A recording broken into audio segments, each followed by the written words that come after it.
Hi, it's the M.L.M for the Soul channel. I do have a new topic for today. Before I begin, I just would like to say, may the words and expressions of my mouth and the thoughts and meditations of my heart find favor and acceptance before you, Hashem. And some people I thank have inspired me. Hope they can inspire you as well. We'll have links below this video to their sites. They are Rabbi Shalom Arush, Rabbi Eliezer Brody, Rabbi Yosef Mizrahi, Rabbi Eli Mansour, Rabbi Elon Anava, Rabbi Yuval Ovadia, Rabbi Daniel Asser, Nisan Baruch Black, David Sachs, Rabbi Michael Skobach, Jews for Judaism, Rabbi David Ashir, and Rabbi Ron Vain. As well, if you've never checked out my channel before, I will have a link below this video to my first video, which explains what M.L.M for the Soul means, what it stands for, and what I'm doing. So today is a very special video. Actually, it's going to be a two-parter because I decided I have a lot to say, so I'm going to do this in two parts. It's actually a book review. The book is called From Rose Bowl to Rashi, A Unique Journey to Orthodox Judaism by Emunah Murray, and also her husband Yosef has had a part in it as well. And this is the book, what it looks like. And I also call this a spiritual journey like no other to inspire us all. So I want to first of all thank Emunah and Yosef for sending me a signed copy of the book to review. And it's, first of all, I'll say it's amazing, and everyone has to get the book. And I will have a link below also to their website, their Facebook, and also how you can get it on Amazon as well. I read it once, and I'm going to read it again, and probably a few more times. It's just that good. And I'm going to also keep track of the time because I don't want this video to go too long because I have a lot to say, and that's why I'm going to do it in two parts. So I'm going to start this off in a very interesting way, is that I'm going to present three scenarios. And the reason I'm doing it like this is because it relates to the story of what happened in this book, where this is all coming from. So imagine these scenarios for yourself. Now, if you would like, you are welcome to leave a comment below relating to these scenarios, meaning if you were in this situation, what would you do or how would you proceed? Okay, so scenario number one, you live your life free without any restrictions to do as you please without violating any laws of society. So you can marry who you want, you can eat anything you please, you can travel anywhere. Basically, there's not too many restrictions. So why would anyone choose to give that up?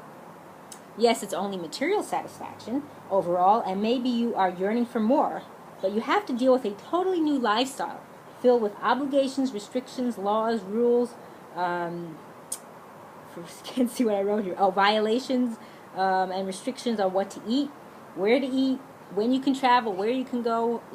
There's just many, many things. So it may sound like a daunting task and a large hurdle with so many obstacles. So my question would be, would you do this? Okay? So again, like I say, each of these scenarios relate to what Emunah and Yosef kind of experienced on their journey. So scenario number two is like this. So you wake up one day and a, quote, bombshell shatters your entire existence. It's not any physical calamity, but a spiritual one, and in which you learn over time because someone asked you a question about the origins of a certain holiday, and I'm talking about the fake, Christmas holiday. That's what I'm talking about, and that's because it's in the book, and that everything you had believed and have influenced others to do so too in your work is completely fake, phony, and false. You were brought up believing this way from your childhood and into adulthood, and also raised a family in this vein. So now, what do you do? Do you ignore it? Do you deny it? Or do you research further to get to the truth? So that would be the question again, scenario number two. What would you do as this result? And now scenario number three. You're a married couple with kids, living your lives filled with work, family, friends, etc. You build a strong foundation from your upbringing, and you use those as tools in your lives and with those around you. You always seek the truth and follow it through to the end. But what if that end means you have to turn your entire lifestyle and existence upside down? Would you do it, even though it'll be a disruption to you and your family life, your friends, and even your job? This is not an easy decision to make by any means whatsoever, and involves lots of careful thought, planning, support, and guidance. So again, those are three scenarios that they relate actually to what Emunah and Yosef experienced on their journey. And I'm not going to give away everything that goes on the book because I want you to buy it, but I want to talk about certain aspects of it that I think are key. And again, I just want to say it's an honor and pleasure that I've been given the opportunity to do this, to review the book. And I also want to say kol hakavod to both of you. Personally, if this was me, I don't know if I could do it. It's amazing what people choose to do when they give up their other life to become a Jew. It's amazing. It's just amazing. I wanted to say that from reading the book, I see that they both had a very strong family foundation in their formative years. I think that was very important and key to everything that happened in their life, having that foundation. Because if they didn't, I don't know if they'd be able to sustain themselves and be able to go through everything that they did in order to get to where they are today.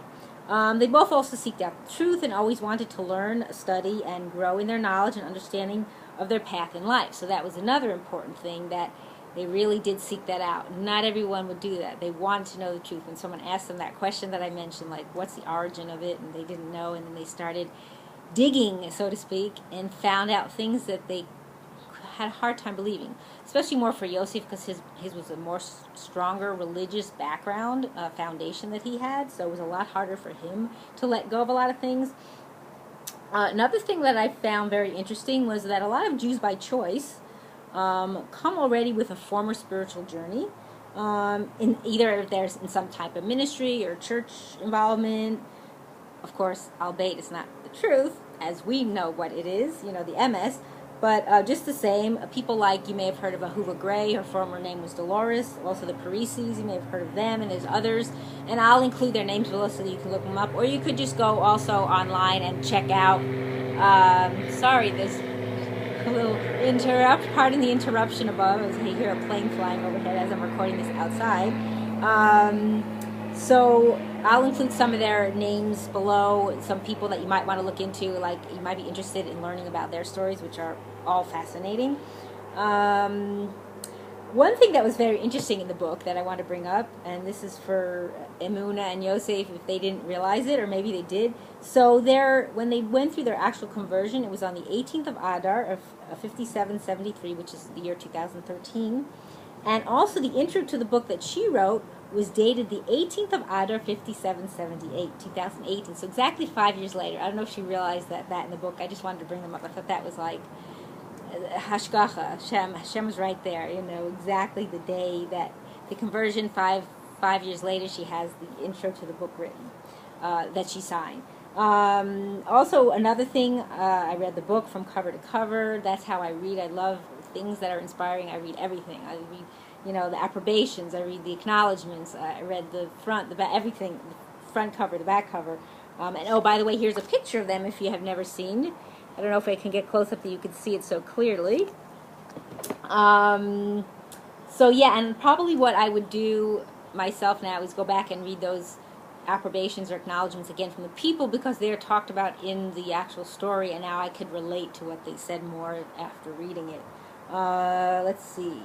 So yeah, like I said, reading it again for sure, to absorb all the inspiring ideas and messages it brought forth, because we can learn a lot, and not only for people of the Jewish faith. You could just learn a lot and be inspired. Like they say on the back, are you a football fan because he was in football? That's another thing. Intrigued by stories of players' personal lives? Are you inspired by stories of people who follow their souls in search of the truth? So it can really work in so many different levels with so many different types of people. Yeah, and so that's why I say everyone should read it. It's to re-inspire you, to revitalize you, and rejuvenate you. Jew is J-E-W. It's my own word. Rejuvenate, reassess and reestablish all of what you do in life as a Torah observant Jew, or otherwise, even someone who's just seeking out and wants to learn from others what it takes to follow, to have the complete devotion and dedication to the MS, to the truth, which just passion, enthusiasm, attention, and intention, and never giving up till they reach the finish line, or touchdown in football lingo, and that's for you, Yosef. So, and now that their goal is reached, there's also this continuum that they want to keep learning, growing, and sharing with others by being a light to the world at large. So part of it is this book, and I'm hoping more will come in the future, and I'll talk about some things like relating to that in the part 2 of the video. Another thing is they had to, like I was saying about the scenarios that I mentioned at the beginning, I just want to check on the time so we're not going too long, maybe another few minutes. They had to, quote, deconstruct, I call it, to reconstruct. So they had to, like, break down everything that they had believed in for so many years to their adult life, because they didn't become Jews till they were in their 50s. So imagine all that time you have to, like, chip away at it and then totally rebuild yourself. So that's an amazing, daunting task just in and of itself. New beginnings. They're starting over. Everything is a new beginning. There's a new beginning every day. Hashem says that we say that, like, we're starting over. For them, the new beginnings, they had to learn a new language. That's not easy for sure. A new way to dress, especially for Emunah, more for the woman. The modesty, the covering the hair as a married woman, the length of the skirt and the length of the shirt, and so that's a lot to happen. For Yosef, wearing the tzitzit, the fringes, and then putting on the tefillin in the morning, wrapping, that's also a learning process too, how to put that on, how to do it. Having a kosher kitchen, kosher food, living in a Jewish community. I'm just giving you all these different things. Yosef praying 3 times a day with all these new things that you're not familiar with. Observing the Shabbat and holidays. So all these things are like, it's amazing how you have to, go through these. Not being available to your family, on certain days of the week or holiday, Shabbat. Not being able to eat out at restaurants with other people, family, friends, etc. Can't travel at certain times. You don't talk on the phone or drive or use the computer on Shabbat and holidays. It's, getting that all out of your system, so to speak.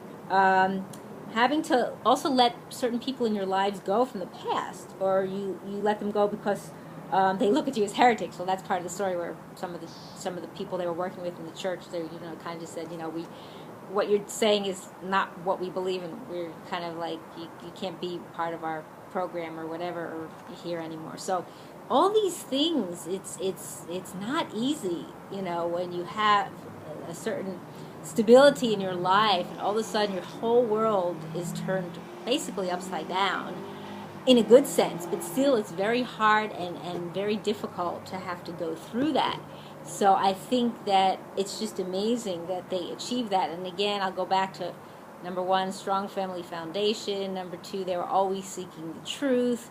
And number 3, they never let things, they always want to see things through to the end. But there's no ending now, as they know that about, like, being Jewish in the Torah. It's like, it's always a re-beginning. So there's never an ending. It's like you continue, it's a continuum. It keeps going and going.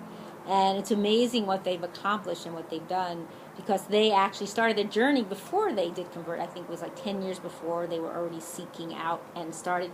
So that made it a lot easier. They had already taken in a lot of the new information and kind of weeded out, so to speak, all the other stuff that wasn't real or true, as they started learning that in their research and stuff, and started seeking out the information from different places, from Jewish organizations or synagogues or stuff like that, people too. So amazing, just to have to deal with that. Again, I hope you will leave a comment below on some of those scenarios and let me know how. I want people to be honest and tell me, really how you feel, what you do. Like I said, I know for me, I don't know that I could do it. It takes a lot. It takes a very strong person, and I am fairly strong, but I don't know that I could do that. But I hope and pray that we could all learn from people like Emunah and Yosef Mari and get stronger in our connection to Hashem and in doing His will, and that we will all merit to live and see the coming of Mashiach speedily in our days and the rebuilding of our final and everlasting Beis HaMikdash. Amen. And thanks for watching.